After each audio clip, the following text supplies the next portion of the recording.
Hello, my homeroom students. Well, this is weird, right? We're trying something new. We're going to be learning from home and teaching from home. You might be learning in your pajamas, which is kind of cool. But what better way to kick this whole weird thing off than with a read aloud that is not followed by a quiz? There will be read alouds with quizzes during this upcoming month of remote learning.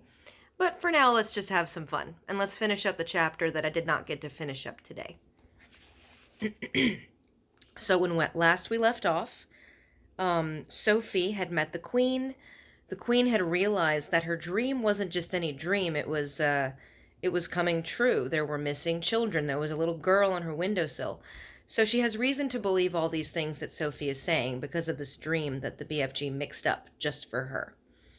And Sophie was just about to introduce the queen to the BFG. "You may call him now," the queen said. Sophie turned her head towards the garden and called out, "BFG! Her Majesty the Queen would like to see you." The queen crossed over to the window and stood beside Sophie. "Come down off that ledge," she said. "You're going to fall backwards any moment." Sophie jumped down into the room and stood beside the queen at the open window. Mary, the maid, stood behind them. Her hands were now planted firmly on her hips, and there was a look on her face which seemed to say, "I want no part of this fiasco." "I don't see any giant," the queen said. "Please wait," Sophie said. "Shall I take her away now, ma'am?" the maid said. "Take her downstairs and give her some breakfast," the queen said. That line tells me a lot about the queen. I'm curious to know what you think about the queen so far. Just then there was a rustle in the bushes beside the lake. Then out he came. 24 feet tall, wearing his black cloak with the grace of a nobleman, still carrying his long trumpet in one hand, he strode magnificently across the palace lawn towards the window. The maid screamed, "Ah!"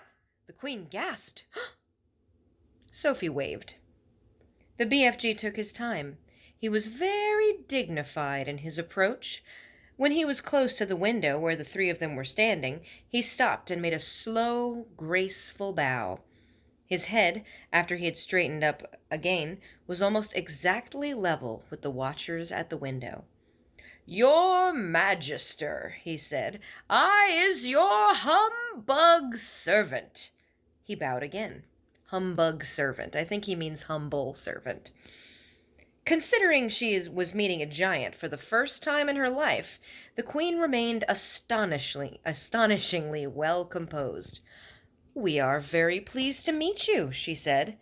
Down below, a gardener was coming across the lawn with a wheelbarrow. He caught sight of the BFG's legs over to his left.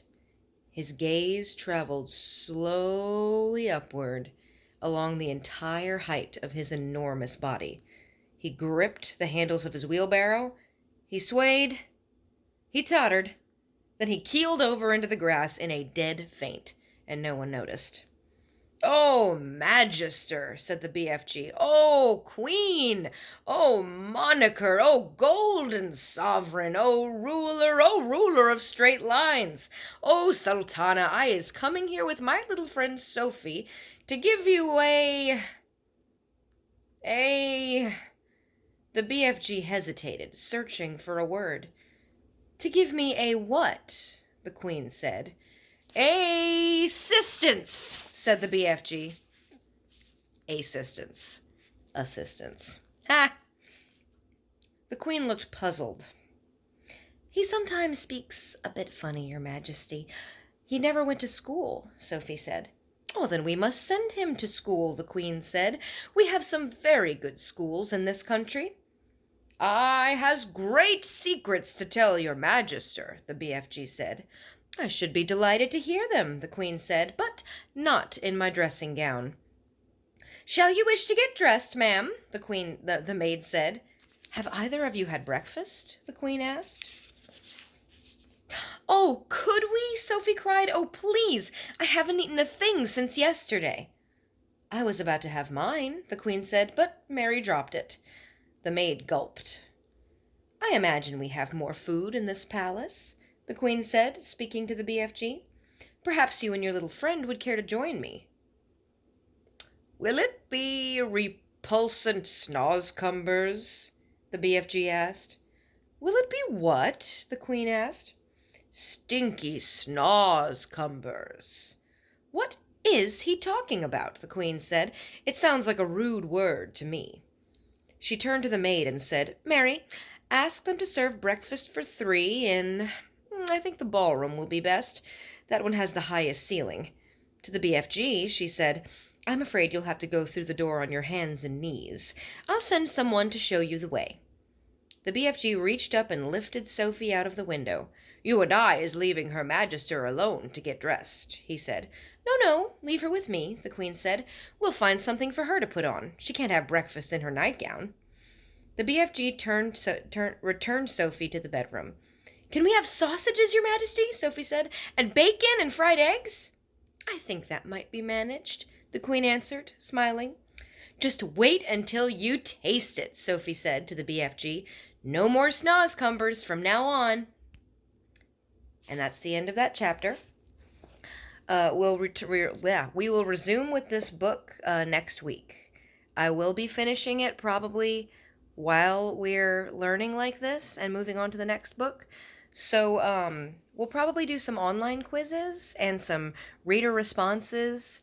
But I think the first thing that we're going to talk about with this book whenever we're learning online is some of the changes that have happened between Sophie and the BFG since they first met, and also the personality of the queen. Those are going to be the first 2 things that I ask you about. So maybe watch this video again.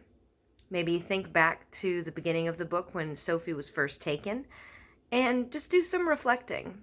And we'll have a little discussion about that just to make sure that we're all on the same page about this story. And I miss you guys already. But this is going to be cool. And I'll talk to y'all soon. Bye.